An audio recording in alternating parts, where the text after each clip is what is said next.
there isn't anything in this. I just wanted to look classy for the intro. I got a story that will make even the most insecure, disgusting, basement-dwelling, greasy skin-having, Reddit-typing men feel good about themselves. And that is the story of Nico D'Ambrioso. Now, why is this man so special that I have to talk about him today? Well, this man, who is from Chicago, is suing 27 different women en masse for $75 million just because they talked bad about him in a Facebook group. Now, that is the oversimplified version of it, but it's accurate. Now, the Facebook group that these women were a part of is called Are We Dating the Same Guy? The title sounds pretty self-explanatory, but it's basically a group where women will post men to see if the guy that they're dating is a piece of shit or not. They also may post about their experiences with certain pieces of shit to warn other women to avoid them. It's almost kind of like Yelp, but for guys. And Nico here was not getting a lot of 5-star reviews. If anything, he was getting negative reviews. So what did these women say that was so bad that they just had to bring him to court? Well, there was a lot of mixed but also repetitive claims about him, saying that he was too clingy and also that he ghosted them after sex and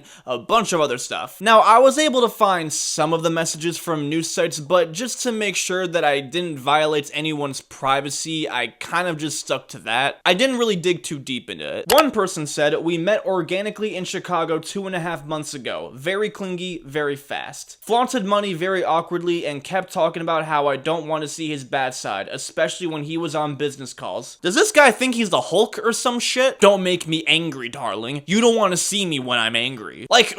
What? He came to see me yesterday, and I explained how I didn't really want to stay the night, I just wanted to spend the day together, and this was his response. Now, at the bottom seems to be a screenshot of what he responded with. I can't read the whole thing because it's so glitchy, but I can read out the first part as, "Speak for yourself, you something fake whore. Your ego," and the rest I can't really decode, but I think you get the picture here. This woman said no for wanting to sleep with him, and like the glorious Chad that he is, he decided to respond by calling her a fucking whore, along with a paragraph worth of insults. Yeah, that'll show her! Especially after you called her fat, she's really gonna take the time to think about that. I promise you right now she is sitting in her room crying, thinking, "Oh no, I'm gonna die alone, I let the good ones get away!" You showed her, bro. rizz, as the kids say. And according to the message, he texted that to her from a completely different number after she blocked him. So he really went out of his way to get a completely new number and send that whole entire thing to her. Now that is dedication. Man, I wish I was that dedicated to being petty like this guy. In another message, there's also reviews from different people. One says, "I matched with him a month or so ago, but never went anywhere." Okay, not too bad. Chemistry probably just didn't click. Nothing wrong with that. Another one says, "I went out with him a few times just over a year ago. He told me what I wanted to hear until I slept with him, and then he ghosted. I'd stay clear." Welp, that's not good. Now, I'm not exactly Mr. Hugh Hefner over here with a line of fine ladies wrapped around my arms, but I do know that is not the good look you want to have if you're trying to find your true love. Third one said, "He's been posted here before. The poster said he sent her a slew of texts calling her names, but she didn't want to spend the night with him. I just searched and this was on November 2nd, so take a good look. Oof. Now it's not so good." Now this is all I could find in terms of the actual messages in the group, but considering there are 27 women being sued here, there are definitely more. According to the lawsuit, all of these posts and comments completely sabotaged his chance at finding true love because of just how bad his reputation was ruined from it. Even though this was just a private group chat that was simply just sharing their experiences with him. He's acting like as if they purchased billboards and commercials all around the town to advertise him as this terrible guy. If anything, he's the one that ruined his own reputation by filing the goddamn lawsuit. Because now he just looks like a giant petty baby who can't take any criticism or admit that he's wrong. Because the very second anybody says anything negative about him, boom, lawsuit. Listen, I understand if you would feel frustrated because some of the women may have been lying and being dishonest about their experience with you. But if 27 women,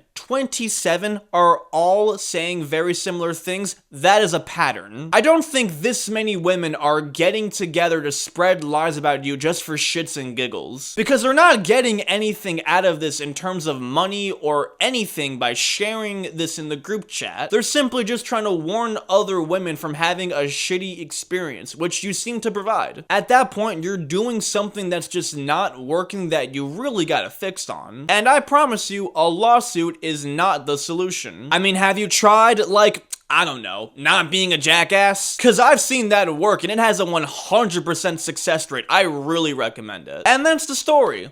Or so I thought. Because apparently there's a little bit more lore to this whole Nico story here. Because while he was filing this lawsuit, he also was slammed with some pretty serious tax fraud charges. It seems this man made 2 giant false returns that were pretty obviously fake. In 2020, he was dumb enough to claim that he made $4 grand in taxable income while spending $160 grand in expenses and gave 30 grand to charity. Yeah, those numbers are not adding up. Now, I am not necessarily an accountant, but I am a Jew, so that's the next best thing. And I can easily detect accounting bullshit when I see it. Through this logic, he made less money than most people in poverty do, while spending nearly a doctor's worth of salary on expenses and charity. Yeah, the bullshit detector is going off like crazy. And he was dumb enough to do it the second year, and even worse this time, claiming that he only made 14 grand in taxable income and over 250 grand in expenses and 35 grand in charity gifts. Bro, you must really think the IRS is ran by 2-year-olds if you genuinely think they're gonna buy that. I mean, what's the saying? What goes around comes around? I'm starting to see why he's suing all these women for that much money. He's gonna need that to bail himself out. Clearly, none of the girls that he dated were in accounting school or law school, unfortunately. Well,